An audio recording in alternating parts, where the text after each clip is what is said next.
પંખીની ઉપર પથ્થરો ફેંકતા ફેંકી દીધો. બરાબર, અહીંયા આપણે જોઈએ તો તે પંખીની છે એ ભેગું બોલાય છે. ત્યાર પછી અહીંયા જોઈએ તો ઉપર પથ્થરો. બરાબર, અહીંયા છે એક બીજું આવશે અલ્પવિરામ. ત્યાર પછી ફેંકતા ફેંકી દીધો.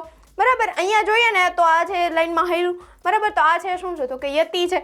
ત્યાર પછી અહીંયા જોઈએ તો અસત્યો માહેથી પ્રભુ પરમ સત્યે તું લઈ જા. ગુજરાતના તમામ ઉમેદવારોને જય ભારત ને જય ગુજરાત. સ્વાગત છે આપનું એક નવા વિડીયોની અંદર. આજે આપણે છે અહીંયા છંદનો બીજો પ્રકાર છે અહીંયા એટલે કે બીજો પાર્ટ છે અહીંયા જોવાનો છે. છંદના પહેલા પાર્ટની અંદર છે આપણે છંદની બેઝિક માહિતી, બેઝિક નિયમો છે જોઈ લીધા. એ છે શું હતું તો કે પાયાની માહિતીઓ હતી, જેથી કરીને આપણને છંદ છે વ્યવસ્થિત રીતે આપણે સમજી શકીએ. બરાબર, હવે આગળ આપણે અહીંયા જોઈએ તો છંદમાં વપરાતા શબ્દો આવે છે. બરાબર, છંદની અંદર જે કંઈ શબ્દો વપરાય છે એનો અર્થ છે આપણે અહીંયા પહેલા જાણવાનો છે. બરાબર, પહેલું આપણે જોઈએ તો તાલ. બરાબર, આપણે તાલ નામનો શબ્દ છે આપણે છંદમાં છે સાંભળેલો હોય. બરાબર, કે તાલમાં આ તાલમાં આ તાલમાં. બરાબર, આ વસ્તુ છે અહીંયા જોવાની છે. તો જોઈએ તો લઘુ અક્ષર છે એનો કેટલા તાલ હશે? એક તાલ હશે. બરાબર, આપણે અહીંયા જોયું હોય ને તો લઘુ અક્ષરની એક માત્રા. બરાબર, અને ગુરુ અક્ષર એનો શું આવશે તો કે બે તાલ. બરાબર, અહીંયા આપણે એવું પણ છે સાંભળતા હોઈએ કે ગુરુ અક્ષર હોય. બરાબર, તો છે એની બે માત્રા આવે છે. બરાબર, આ બધું અહીંયા આવશે. અહીંયા હવે આગળ જોઈએ તો અહીંયા તાલ નહીં પણ યતિ આવશે. બરાબર, યતિ છે કોને કહેવાય? બરાબર, અહીંયા જોઈએ તો કાવ્યમાં એટલે કે કાવ્ય પંક્તિને ગાતા ગાતા જ્યાં અટકીને થોડો વિરામ લઈએ તેને શું કહેવાય તો કે યતિ કહેવાય છે. કાવ્ય પંક્તિ છે આપણે ગાઈએ છીએ. બરાબર, તો આ જે ગાતા ગાતા છે આપણે વચ્ચે અટકવું પડે છે. એમનું સીધે સીધું છે આપણે ગાઈ શકશું નહીં. બરાબર, જ્યાં અટકીએ છીએ ને, જ્યાં વિરામ લઈએ છીએ ને, આને છે શું કહેવાશે તો કે યતિ કહેવાશે. બરાબર, હવે આગળ અહીંયા જોઈએ તો જ્યારે યતિ લેતા શબ્દ તૂટે તેને શું કહેવાય તો કે યતિ ભંગ કહેવાય છે. હવે કોઈ પણ વિરામ લેતા યતિ લેતા છે અહીંયા જો શબ્દ તૂટે છે, બરાબર, અધૂરે શબ્દથી યતિ લેવી પડે છે તો એને શું કહેવાય તો કે યતિ ભંગ કહેવાશે. બરાબર, અહીંયા જોઈએ તો તે પંખીની ઉપર પથ્થરો ફેંકતા ફેંકી દીધો. બરાબર, અહીંયા આપણે જોઈએ તો તે પંખીની છે એ ભેગું બોલાય છે. ત્યાર પછી અહીંયા જોઈએ તો ઉપર પથ્થરો. બરાબર, અહીંયા છે એક બીજું આવશે અલ્પવિરામ. ત્યાર પછી ફેંકતા ફેંકી દીધો. બરાબર, અહીંયા જોઈએ ને તો આ છે લાઈનમાં હાયરું. બરાબર, તો આ છે શું છે તો કે યતિ છે. ત્યાર પછી અહીંયા જોઈએ તો અસત્યો માહેથી પ્રભુ પરમ સત્યે તું લઈ જા. બરાબર, આ રીતે છે અહીંયા પણ છે વચ્ચે બે છે અલ્પવિરામ આવશે. બરાબર, બે વિરામ છે લેવા પડશે, બે યતિ આવશે. બરાબર, એની અંદરથી જો આપણે કોઈ પણ શબ્દ બોલતા અહીંયા પથ્થરો, અહીંયા રો છે અલગથી બોલાય છે, તો આ છે શું થયું છે તો કે યતિ ભંગ થયેલો ગણાશે. બરાબર, આગળ હવે જોઈએ તો હવે અહીંયા ત્રીજો ભાગ આવે છે. શું છે તો કે ચરણ છે. ચરણ છે કોને કહેવાય? એટલે આ ચરણ એટલે અહીંયા આપણે ગુજરાતીની અંદર પગની વાત નથી થઈ. બરાબર, આપણે ગુજરાતીની અંદર ચરણ પગને છે ચરણ પણ કહીએ છીએ, પણ અહીંયા પગની વાત નથી. અહીંયા ચરણ એટલે શું થાય તો કે છંદના એક અંશને શું કહેવાય તો કે ચરણ અથવા તો પદ કહેવાય છે. કોઈ પણ આપણને બે પંક્તિ આપેલી હોય. બરાબર, અહીંયા આપણે ઉદાહરણ તરીકે છે આ બે પંક્તિ છે. કઈ છે તો કે કાળી ધોળી રાતી ગાય પીએ પાણી ચરવા જાય, લાંબા જોડે ટૂંકા જાય, મારે નહીં તો માંદો થાય. આ છે એક આખી પંક્તિ આપેલી છે. એની અંદર હવે આપણે અહીંયા જોતા જઈએ તો પ્રથમ ચરણ એટલે કે બીજું ચરણ.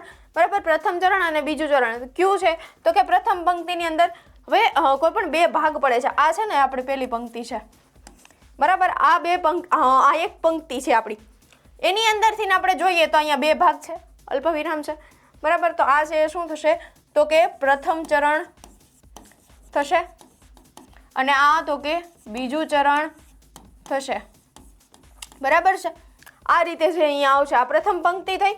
હવે ત્યાર પછીની બીજી પંક્તિ જોઈએ. આ બીજી પંક્તિ છે તો અહીંયા તો કે આ શું થશે તો કે ત્રીજું ચરણ થશે અને આ શું થશે તો કે ચોથું ચરણ થશે. આ રીતે છે ચારે ચરણ આવશે.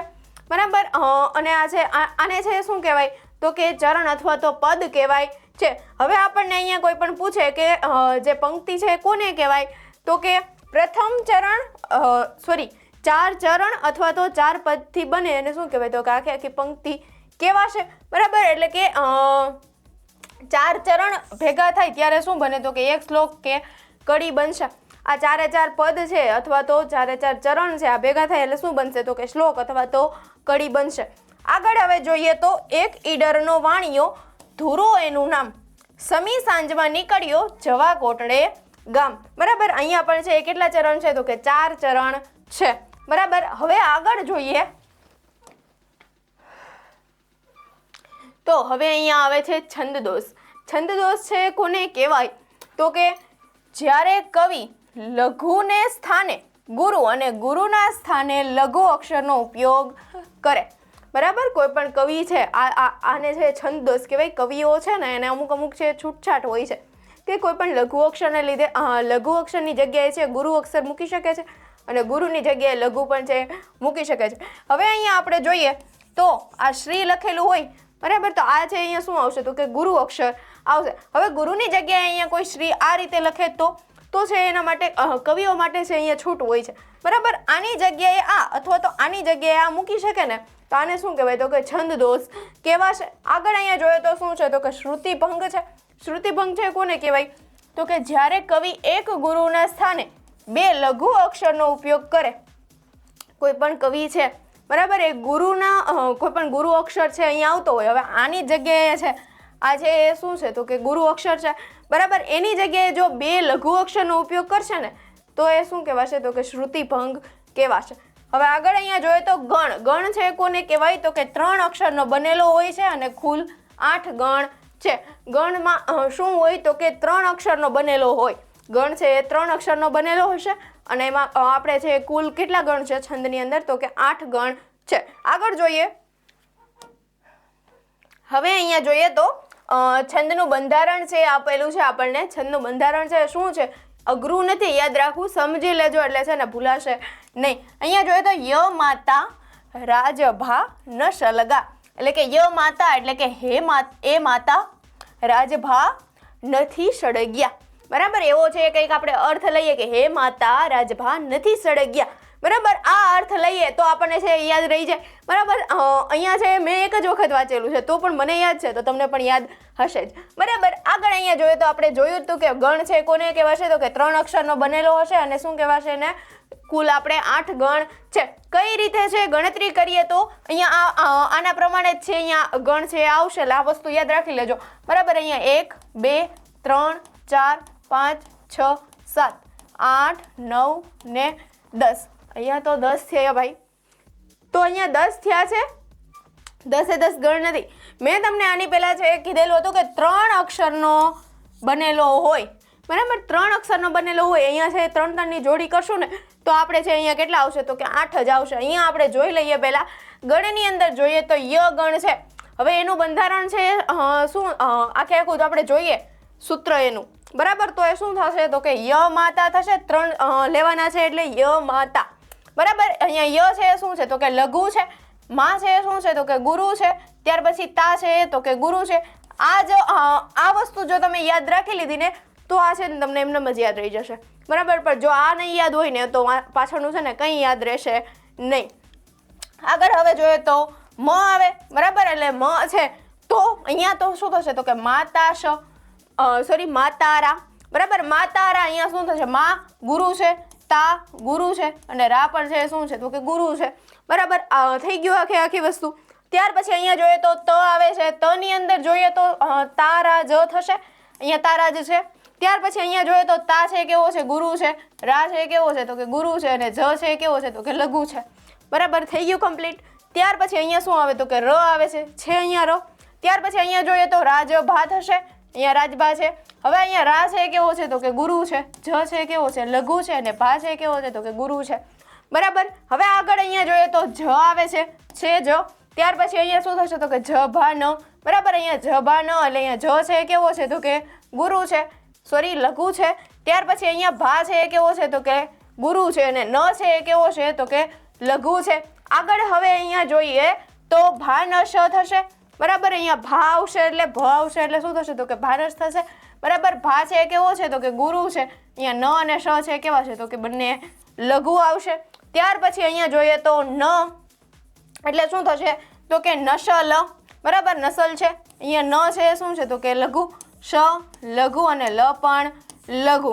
બરાબર આ બધા છે અહીંયા લઘુ આવશે. અહીંયા આગળ જોઈએ તો શ, બરાબર હવે શ આવશે તો અહીંયા શું થશે તો કે સ લ ગા, બરાબર સ લ ગાની અંદર શ છે કેવો છે તો કે લઘુ છે, લ છે લઘુ છે અને ગા છે કેવો છે તો કે ગુરુ છે.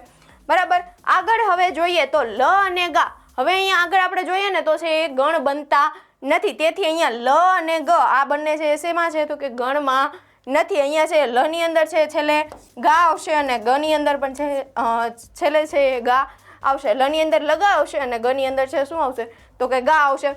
આગળ હવે જોઈએ તો હવે છે ને આપણને છંદના પ્રકારો આવે છે. મેઇનલી છંદના છે 2 પ્રકારો છે.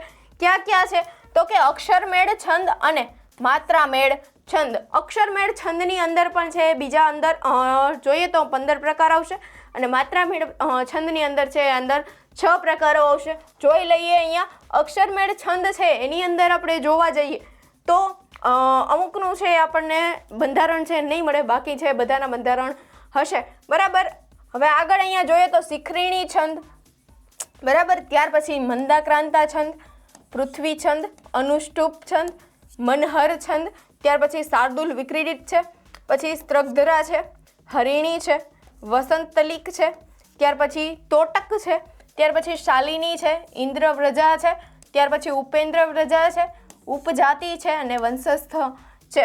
બરાબર આ છે આપણને અક્ષરમેળ છંદની અંદર 15 પ્રકારો છે. આગળ હવે અહીંયા જોઈએ તો માત્રામેળ છંદની અંદર ચોપાઈ આવે છે, ત્યાર પછી દોહરો આવે છે, હરિગીત આવે છે, સવૈયા આવે છે, ઝૂલણા આવે છે અને સોરઠો આવે છે. બરાબર આ બધા જ આની અંદર છે માત્રામેળ છંદની અંદર છે 6 પ્રકારો આવશે. બરાબર હવે આ બધા પ્રકારો છે ને એ આપણે ડીપમાં આના પછીના પાર્ટની અંદર છે જોવાના છે. બરાબર આ જે કંઈ પ્રકારો છે જોયા છે આજે અને એની પહેલાં પણ છે છંદની જે કંઈ બેઝિક માહિતી છે આપણે લીધી હતી. આ બંને વિડીયો છે એ પહેલાં જોઈ લેજો, ત્યાર પછી આના પછીનો વિડીયો છે એ જોજો, જેથી કરી છે આપણને સરળતા રહી. બરાબર મળીએ છીએ નેક્સ્ટ લેક્ચરની અંદર. Thank you.